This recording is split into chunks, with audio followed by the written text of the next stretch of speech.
Can you please, can you again say they should come in front? Because when we have a discussion, it's much nicer if you are in the front, like in the school. Pan profesor Isselsa jest bardzo towarzyski i chciałby zbliżyć się do wszystkich, ale zapraszamy jeszcze o jeden rząd do przodu, można prosić. Panie z tyłu, panie kryjące się z tyłu, zapraszamy do przodu. Pan w garniturze też. No właśnie, tak, zapraszamy. So the first question I have is, and Marius is helping, I want to introduce first I want to introduce the people of the panel. Dr. Tata, I don't have to introduce him. He is the meta-analysis man, the work. Very nice publication on different tumor entities, and actually is promoter of hypertermia. We have just in line Gerhard van Boon, who is the president of ESHO and at anything anymore. Dr. Guerca from Krakow, Samus, okay. But I was impressed about his trial he presented, because this was a cooperation between Warsaw, Krakow, and Erlangen, Germany. And then Professor Vojakovic from Baltimore, Maryland, you know, he gave the talk on immunotherapy. Now, the first thing I want to ask you, who is a clinician? Please stand up. Who is a clinician? Clinician, clinician, clinician. So about 1/3. Who is a medical oncologist? Oh, all the group. You are from Warsaw? No. Here. Very good. Give best regards to Lucia. Yeah, very good. So, who is a radio oncologist? Only one? No, 2, 3, 4. Okay, who is a physicist or a technical engineer? Okay. So what should be discussed as the first point? Because we see in the program, state of the art, what should be quality assurance and so on. It's boring. We have tomorrow a lot of work and talks on this. It's a very important issue, but I want to ask you, what's about, because Betsy is here, immunotherapy, can we discuss this a little bit? I think so. I would like to ask, I think the predominant biomarker that we use for all the clinical trials that I heard about today was temperature and achieving a certain temperature range. And I guess I wonder why we're not adding some more simple biomarkers, which would include blood flow, perfusion, and immunological markers like inflammatory cytokine measurements and things that we can take from the blood draining the tumor. But again, I go back to the first point. If increased perfusion is one of the major rationales for using hyperthermia, why we don't measure whether or not the heated area has increased vascular perfusion. Certainly, certainly a very important point, but you don't mind if I ask more general. Let's say immunotherapy, if you go to one of the modern meetings in medical oncology or in general oncology, they are absolutely, this is upfront. Checkpoint inhibitor is dominating all the... And so why aren't we looking at the expression of checkpoints right. on tumors that are heated? So, Jelko, you gave a talk also on the issue. Yes, please. Yeah. So I'm going to address first question that Betsy asked about surrogate marker that can be used to assess tissue or tumor response to heat. I couldn't agree more that we have to look at those.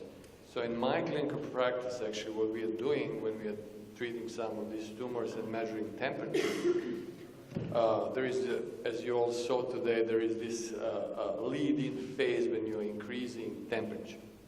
What happens is, as you're reaching certain target temperature, whatever you have in mind, some people say 40, 41, 42, that's for discussion, but let's say some X temperature. You'll see that at some point, very shortly after you reach that target, you'll have to add more power in the system. That's for me a good sign, because what's happening as you're heating, the blood flow is increasing, and that takes away temperature.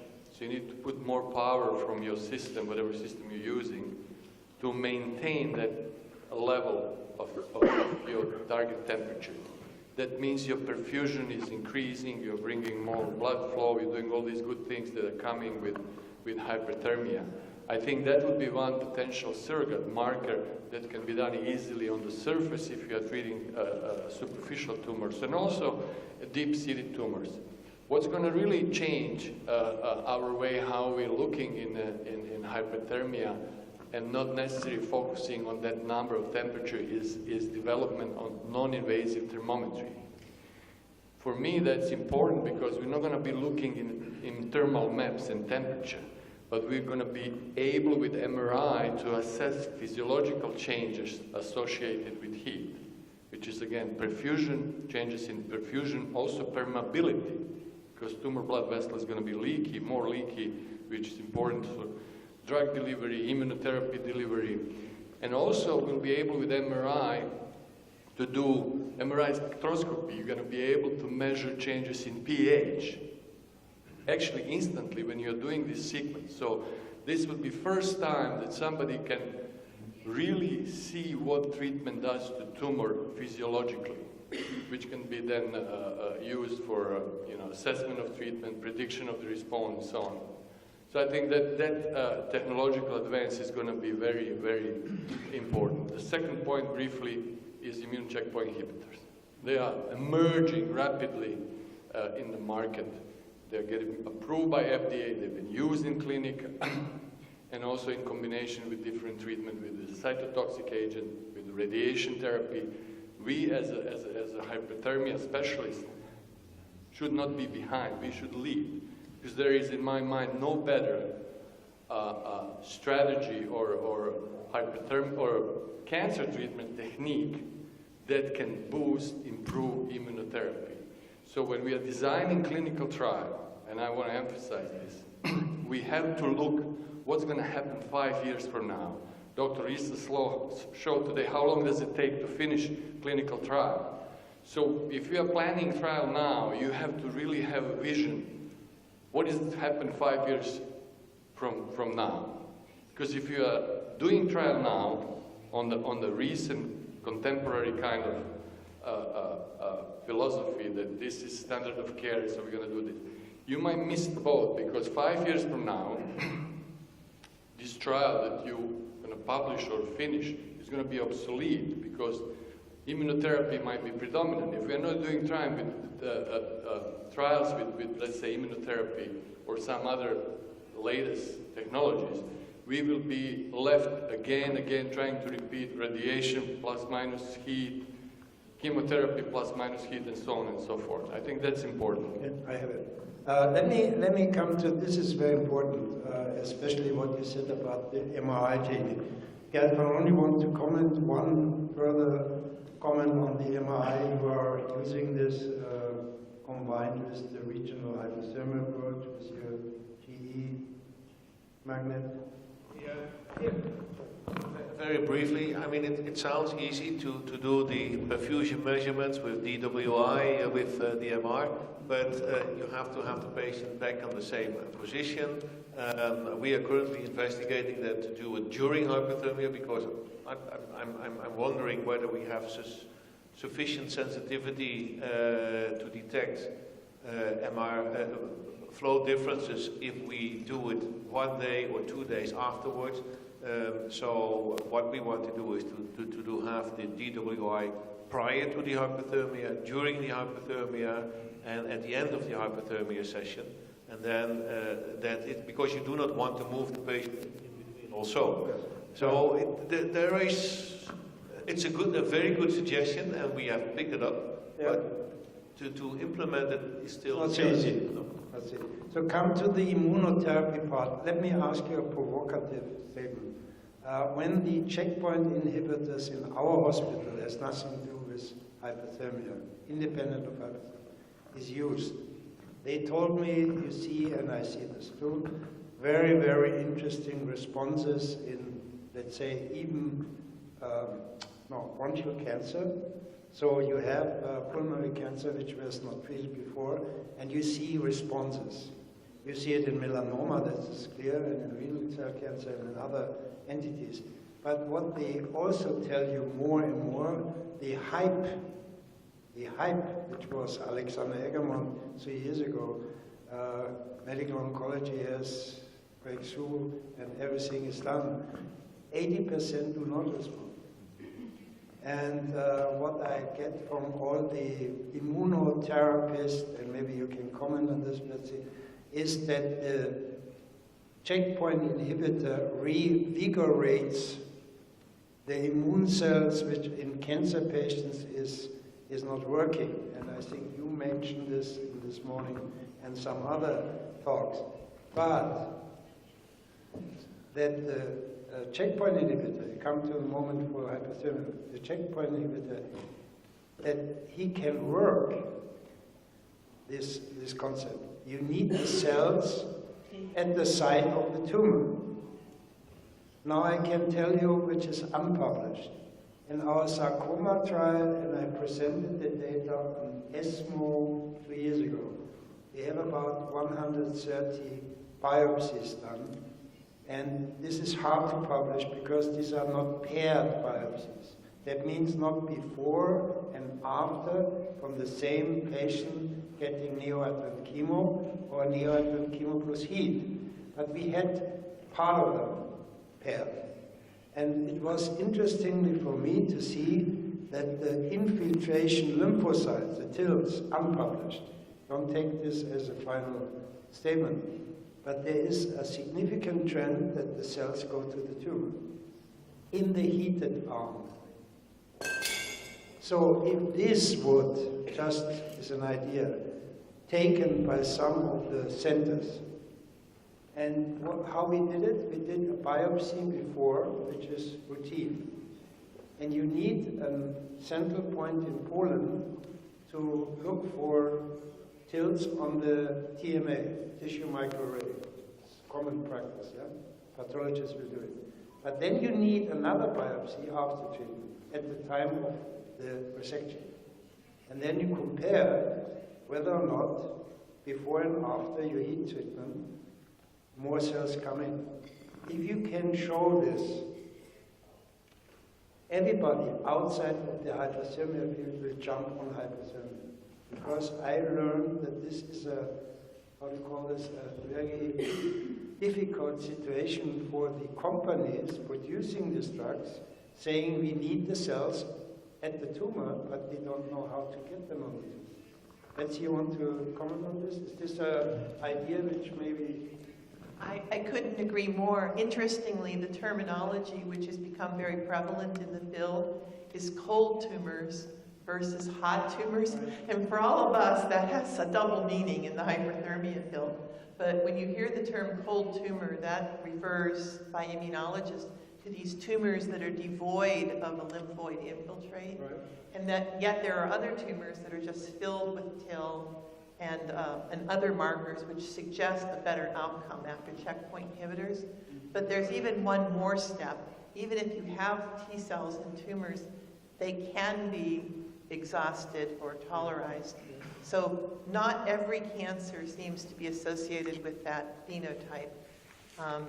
I also agree that there's a need for non-invasive, non-drug approaches to increase lymphoid tissue. And I think that's why hyperthermia and radiation and some of the other biophysical therapies are very important, because it's not adding another drug that needs to be tested for interactions with things like that. If we could use heat as a way to improve lymphoid infiltration, and we know that happens in mouse models, I think it too, I think this is a very important place and time to suggest that if future trials are going to start here in Poland, that you do a pre and a post biopsy to get that information. Okay. Yeah, please. No, you go first. No, you go first. No, actually, it's interesting to hear the immunotherapy being discussed. Actually, Bettina is here, and she gave in the morning a very nice presentation. And I think the opening words of yours was, whatever is the immunotherapy is coming, 80% of them would fail. And I believe, to some extent, there's a huge hype which is being created. I don't know whether it is the pharma companies which are creating, but certainly there is a hype. And when there is a hype, there is always a danger that it will reach the peak and then it will fall down. So I won't really be surprised that after 5 years, whether these trials will actually show that there is no results and people will forget. As we have started forgetting, when the EGFR receptors came, we were jumping around and we said that here we have the treatment which is cured. And now we don't even talk of it because we started with EGFR 1 receptor blocker, then 2, then 3, then 4 combination, and ultimately we found that it just goes on and on. So my fear is that, okay, immunotherapy is good, it may or may not act, I don't know. But my problem is here, that if hyperthermia itself is such a beautiful immunomodulating agent, as we have seen in the morning, why at all use another agent to boost this? What are we going to get? Why not we use immunotherapy, forget that, and use hyperthermia as an immunomodulating agent per se? That makes more sense to me. You mean doing hyperthermia without checkpoint inhibitors? I can share you one patient, and here I'm talking about the patient that we had treated at our place. There was a huge soft tissue sarcoma patient, which is a 20 centimeter tumor, and being such a big tumor, it was not possible for us to cover the entire tumor by hyperthermia. So it was a pre-op treatment. So half of the tumor was treated by radiation and hyperthermia, the rest half was treated by radiation alone. So means that same tumor acts as its control, in which hyperthermia was given to half the tumor. The patient was resected 6 weeks after completion of treatment, and the entire histopathology showed there is completely devoid of any malignant cells, and that too on a soft tissue sarcoma, with just a pre-op RT. And it happened in both the sites, whether it is a radiotherapy and whether it is hypothermia and radiotherapy. The only difference was that in the part which was treated by hypothermia, we had more of macrophages and less of CD4 cells compared to what we had. So actually it works. Hypothermia itself works. So I think we should perhaps try to promote hypothermia as such. Yes, if there is a trial in which there is hypothermia versus hypothermia and an immunomodulator, fine. That is acceptable. Okay, but still, I mean, we need to get the foot in the door, I don't know, but can you comment on can you comment, we discussed this after your talk, do you believe that we have to heat the tumor to activate the immune cells indirectly, or do we heat the immune cells to go to the target, which is a tumor? Or is this both? It's a complicated question, but I learned from the literature it's important. Maybe you have an idea about this.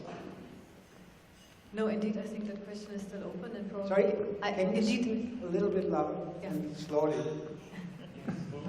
that will be hard, loud as possible.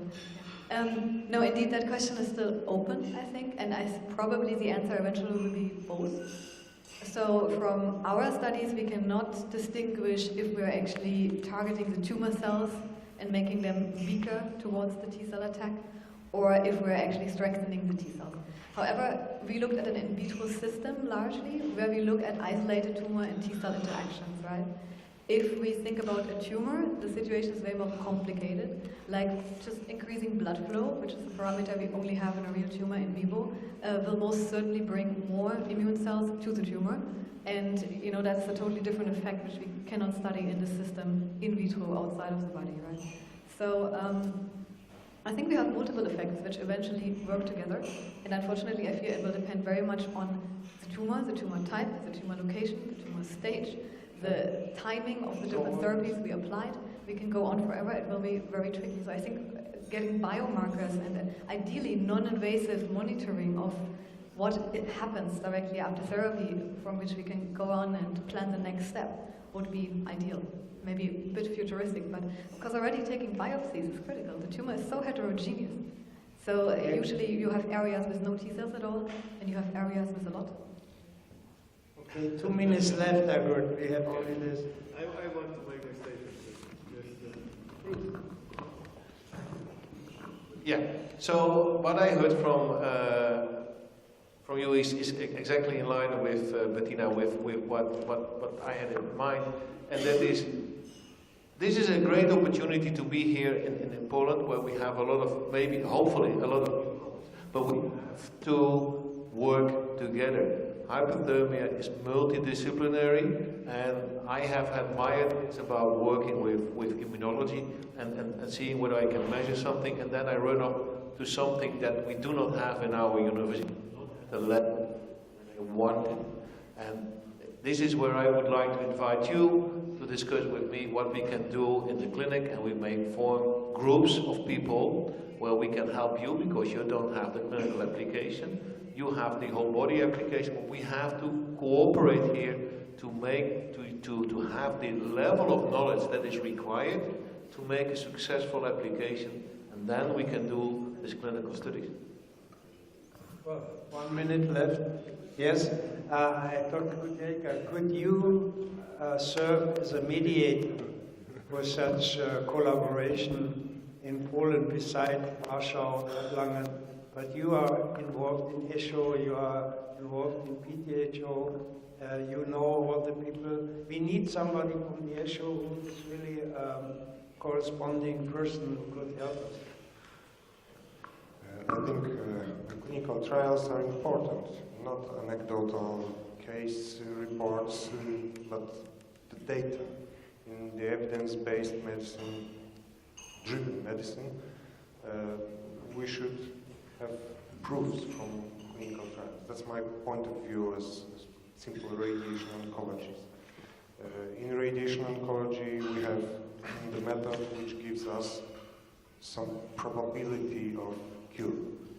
We have several methods, other methods, surgery, chemotherapy, immunotherapy, which give us more percent chance for cure patient. But we never will have 100% in a group of patients. But individualize this treatment, the person we have before us is the most important. But in today's medicine, evidence is most important. So I remember when we were treating patients in Center of Oncology in Krakow with brachytherapy and interstitial hypertermia without any clinical proofs for this treatment, because we had an equipment, and this was the only premise for doing that.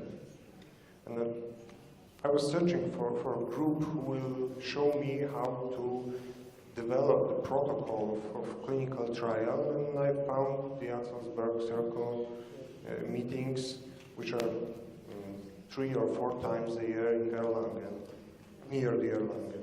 And I think this is the very good way to cooperate, to meet the other people who are also hyperthermia believers. And there is no other way to prove in medicine, but only through clinical trials. They have traps, of course, but at this time we can only prove that hyperthermia is working, is worth acceptance in oncological societies only through clinical trials. I think this statement is Sorry, I wanted to complicate the discussion before, because if we ask, can we attract immunocompetent cells to the tumor, go to the non-oncological radiotherapy treatment. Because we know that we have anti-inflammatory and inflammatory effects with very low doses. I'm using that in my daily practice for a lot of benign diseases. So 0.2 to 0.5 gray, that's not against tumor division, can already attract immunocompetent cells. So it is much more complicated, but we can also irradiate with low doses just to keep the tumor cells. But by anecdotes, I've seen patients cured by palliative treatments, but those are only cases. I think this was a good statement in the end. Do you know, just to come to this last point, in Erlangen, at the University of Erlangen in Germany, there's a regular meeting every 3 months, and everybody who has interest in clinical trials, all from Europe, our guests coming, can ask to join such a meeting. And it can be organized by Gerd van Oel and myself. I'm the speaker of this. So who is interested, or whoever is interested, comes to this place, and we are discussing the most recent findings in clinical trials. This is open also for any other person and people who did not join so far. Maybe this is a bridge for cooperation. Thank you very much.